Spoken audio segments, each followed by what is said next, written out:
I'm sick and tired of the vague. I need practical steps in my day-to-day. This is not my final form, but welcome or welcome back. And let's get right into it. Okay, I think we finally have it. I don't really know. So, in the interest of time, because I care about yours and mine, I welcome you. Since we're at this once again, well, I trust and I believe that you've got something from the previous one, and I just want to say to you, we're back and we're always getting better, so let's work with that. Have you realized how, listen, okay, I'm just gonna speak it from the heart. I've been really trying my all and my best. Maybe you've seen this too, where like you're looking for practical tips to help you, and all you can get is a definition. And I mean, I guess in a way and in a sense, understanding what something is will help you in using that thing. But I'm sick and tired of the vague. I need practical steps in my day-to-day, and I hope, well, I trust and I believe that maybe you'll get a little something from this, because that's what I'll be doing. And what I'm focusing on in this video is how to read. Now, I feel like it's so simple, it's so easy. You type in Google what is reading, and it will tell you, you take a word and you take the next word and you put the next word together, and you get something comprehensive that you should understand if you know that language, first of all, and second of all, if you actually know how to read. Okay, this is the point in time where I have to insert my reference. Reference? Can I reference Google and YouTube? Oh, and they're not like partners. Okay, but since I'm not Grammarly and I'm not a thesaurus, I actually went and I found the definition. Since I want you to actually take me seriously, so read, a verb, quote a Google dictionary, the definitions from Oxford Language. To read is to look at and comprehend the meaning of written or printed matter by interpreting the characters or symbols of which it is composed. End quote. I mean, I was not for off. Okay, now with the research done and the definition displayed, I don't know about you, but I know about me. And really, that definition where it gets to the part where it's like to look at and comprehend the meaning of, open brackets, written or printed matter, close bracket, underline the word matter, I would be asking myself, then what's the matter with me? Because I don't think I know how to read. Okay, well, I obviously do know how to read. It's just not what, that's obviously not what I'm asking when I go how to read, or how to read effectively, efficiently, or whatsoever. That's definitely not what I mean. I don't mean tell me what reading is. I know what reading is. I want to know how to do it, right? And I don't know, I feel like that's a fallacy in philosophy, one of these things where you use the definition of, well, you use a word to define what the word is. Like, bro, what do you even mean? When I'm asking you for a how to, you see, now I'm gonna go into what does how to mean, and I don't think I have the energy or the time for that. And but these are the kinds of thoughts that come about when I'm trying to figure out, like, how do we do this? You understand? So here I am. I'm not an expert, but I am experienced, because you may be wondering, what credentials does she have to be telling us how to read? And you know what, faith, because really what makes me credible? Absolutely nothing. That's my disclaimer. I'm not a professional at all. I'm just a person speaking to you. And you can decide whether you take what I say or not. I have experience in life, and I'm willing to share what I have come to find. And it's not set in stone or definite at all. However, with that being said, of course I'm going to be as honest as I possibly can. And I hope that you value truth to some amount, very highly so. Because if you're not, then I don't know what your priorities are. And maybe then you shouldn't be watching this video, because here, honesty is the best policy, and so you really cannot go wrong when you're being honest. Anyway, that's a topic for another day. What we're talking about today is how to read, And so I'm about to share practically what I have come to find about this so obscure, even as Google has said it, verb. Like, how do we do this? You know how to do it, but like, how do you do it? So what I come to find, or what I am finding out the more that I work on figuring out this mystery, is when you say to yourself how to read, of course you're looking at the words and you go, okay, this means that, and altogether this means that as a whole. But one thing I understand and have come to realize about reading is, to read, you have to be. So what do I mean by that? I also don't know. Okay, I'm joking. To read, you have to be the thing that you are reading. It's the same thing as they say, you are what you eat, or you are what you watch. Like, I don't know, man. Those kinds of things. So, oh, hold on. Are we back? We're still rolling. So, let's keep going. Yes, it's that kind of thing of, you have to be able to take something that you see, something that you have read, and apply it to yourself in some or other manner. For example, I'll have to use myself as an example because I don't know where you're at or where you're standing, but because I'm trying to give something practical, I have to tell you practically what I'm doing. And listen, one thing about reading, because in this definition, I don't see anything or anywhere that has said context, but I see interpreting, and I believe if you're going to interpret something, you have to put it in a certain context. You understand? So I think you take a piece material, whatever it is that you are reading, and in order for you to actually read it, you have to be it. Like, put yourself in the context of that thing that you are reading in order for you to have that comprehension. And the example that I will make is, I was reading a book by Ries that is called The Lean Startup, and it is about business, it's about enterprise, it's about the working world basically. But the context that I have come to understand it, and the context that has made me tick to be like, yes bro, you were reading, is I am applying it to myself. Just stay with me. I know we're a little bit all over the place. No, I don't want to make that a common thing, but I really need you to stay with me, because we're going somewhere with this, and we're going to wrap it up real nice and put a little bow on it, as long as you stay with me. In the meantime, please do subscribe, comment so far what you think, and maybe your own practical tips, because that's one thing. If you come here and I'm just talking blah blah blah blah blah, telling you my things, but you don't even know what you're thinking, I feel like then you're prone to be manipulated easily by anything on social media. So, engage by sharing your own thoughts and your own experience. That's like the seasoning of being, something that AI whatevers. I'm not supposed to name drop. All of these AI whatevers cannot do season. Maybe they can cook something up, but the flavor only you can bring. So I'm gonna pause right there until I get my mind back into what I was actually saying from the beginning. So as I was saying, AI may have the ability to cook something up, but it does not have the power to add that spice, to add that touch that only you can bring. Where I was leading off with that is, it may be able to do the thing that it is programmed to do quite well, and even predictably so, but it does not have the power to solve all the life's issues or problems. It is not the alpha, and definitely not even the minor in life. It's just the tool that we used, or that we made and that we use. And one must be wary of giving it an acclaim that it cannot even possess. It is a thing. It cannot supersede that which it is made to be. Like, I think it's very prideful of human beings to think. Like, I don't know if it's prideful or dumb for human beings to think that they can make an intelligence that is more intelligent than them. My 2 cents on such a matter. Like, guys, give yourself a chance before you have a little bit of hope. Have some hope. Keep it up. Keep your eyes open. And smile every now and again.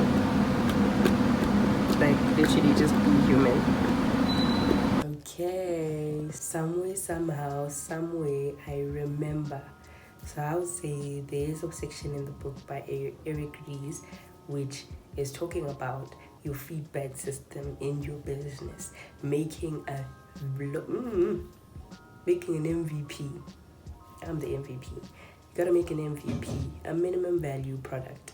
That is something that you can test and get feedback ASAP in order for you to not make a thing that nobody needs, because that is a rule, like 101 in business or in entrepreneurship is you need to provide a service or product that solves or supplies for a demand that is, or a need that is there in the society. Ahmed, we will wrap that up and put that into a nice little definition. I feel like we all know that little rule.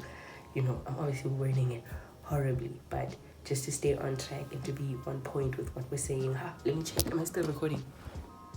Okay. Sorry. Yes, just to stay on track with what we're saying. You produce a minimum viable product or a minimum viable product. Now I cannot remember what I just said, but you make an MVP, and that is the product that you will use to test out. Get some analytics, get some feedback, get some. Is this thing valuable? But it has to be produced to test for specific things that will actually help you progress once you get the feedback. And what you do is you have your MVP and you test it out for a week per se. That's one of the examples that was given. You test it out for a week, and then you get the feedback that you get, and then you will decide whether you need to pivot or you need to progress. I really cannot remember the other word. Oh my gosh. But in essence, that is what I'm saying. You decide whether you keep going or do you need to change direction with this MVP, but you have to be specific in producing it so that the feedback that you get, it's almost like in science, you have your experiment, you have your hypothesis, you know what you're looking to find. That's how you set up your experiment so that it may answer certain questions, and most definitely has to answer your hypothesis question, because otherwise you're just doing things for fun and you don't know why. Which is interestingly how lots of things have been found, unintentionally, so which is great. Woo, woo, woo. But like, how much unintentional stuff can you do before you actually make progress? We don't know. That's a question for philosophy.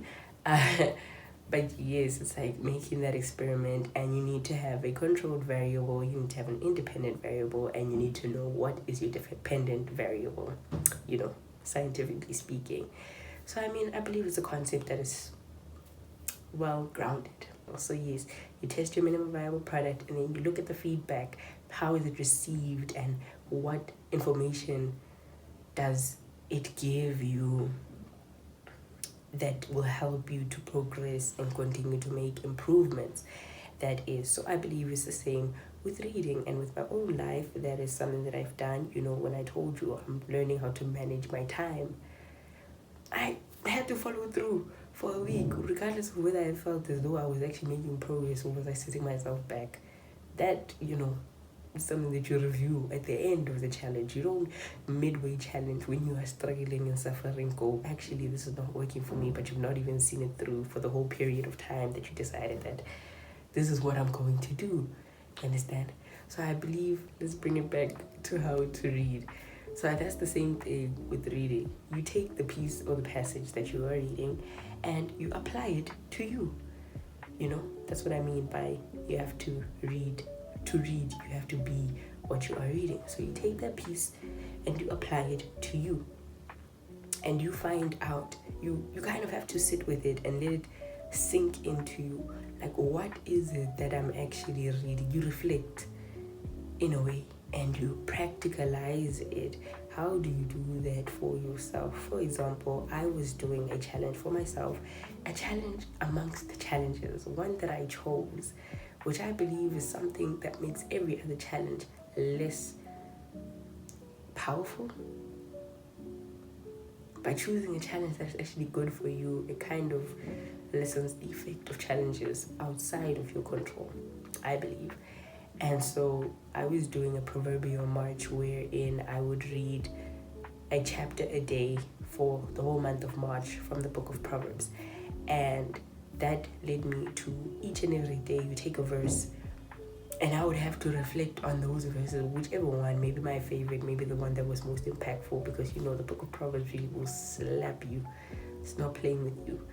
Just straight to the point, attack you right there where you are shaky, wishy-washy, And what I had to do is I had to take that and obviously live my life, but find those words, find that passage, find that piece, and be able to put myself into that context, or put that into the context of my life, put that into the context of my being, in order for me to go, I read, ting, ting, ting, and there. It's a loop of feedback where you get the input. I like this. Wait, we have to have a diagram, but input, processing, output. So your input is obviously you, by the definition that we got from Google, you read, you take in. Then processing is your process of finding, the context of this, or giving context to the words that you actually read in order for you to have an understanding of them, And your shame, then I guess reading actually takes a long time. But you know what? What's wrong with taking your time? Nothing, absolutely nothing. In fact, it is recommended. We all know this. I recommend it highly. Take your time. Take your time. Take your time. Don't allow yourself to be rushed by the flow of the world. You too have time, so take it and use it well. Don't be intimidated. Just take your time.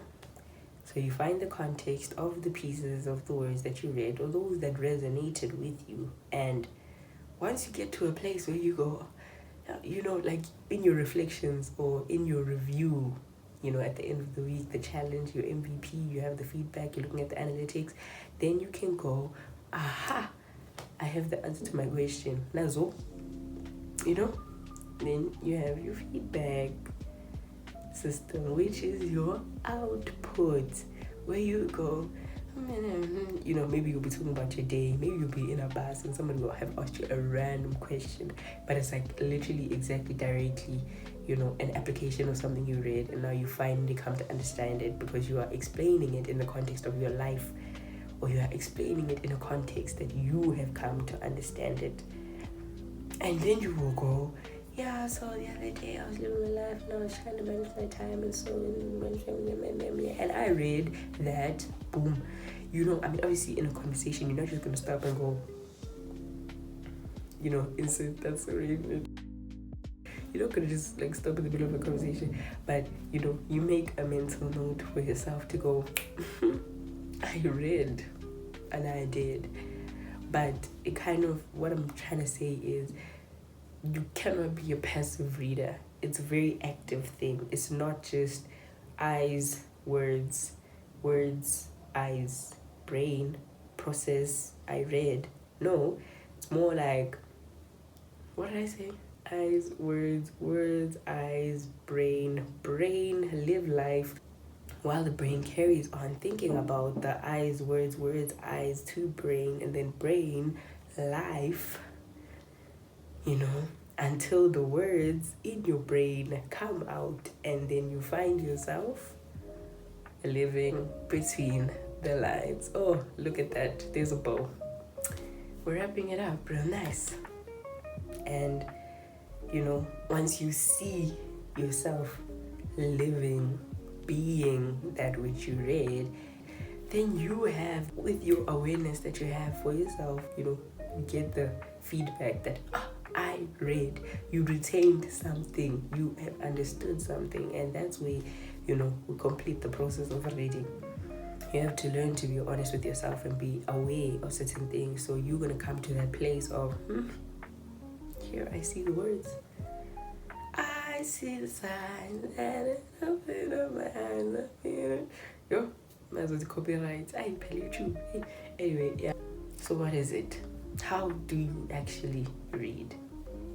Practically speaking, I mean, as per definition, you do the actual thing, you do the reading, your eyes look at the words, you see the words, you know what the words mean.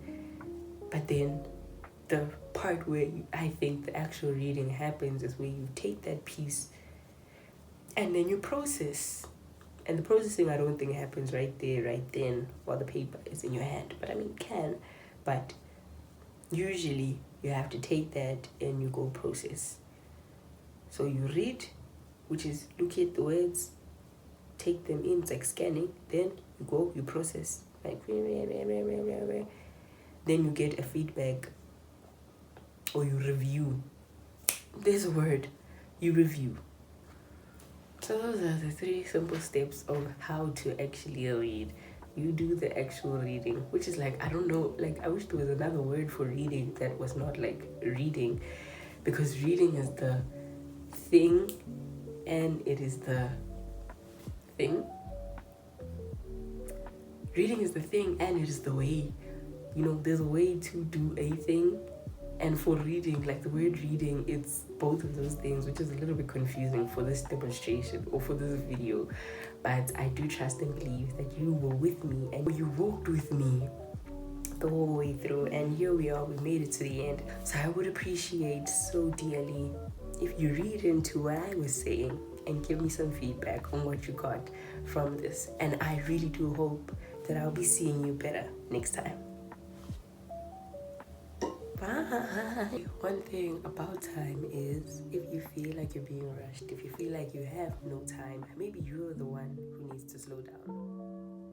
So obviously at this point in time, as I am speaking, I've currently completely forgot exactly which section of the book I was about to reference and which part in my life I was referencing, because I've been talking a lot and there's all been going on. So I am about to pause the video and we can maybe go to the ad break. And I'll be back more focused and more clear on what I was saying. Do not disappear. Do not go away.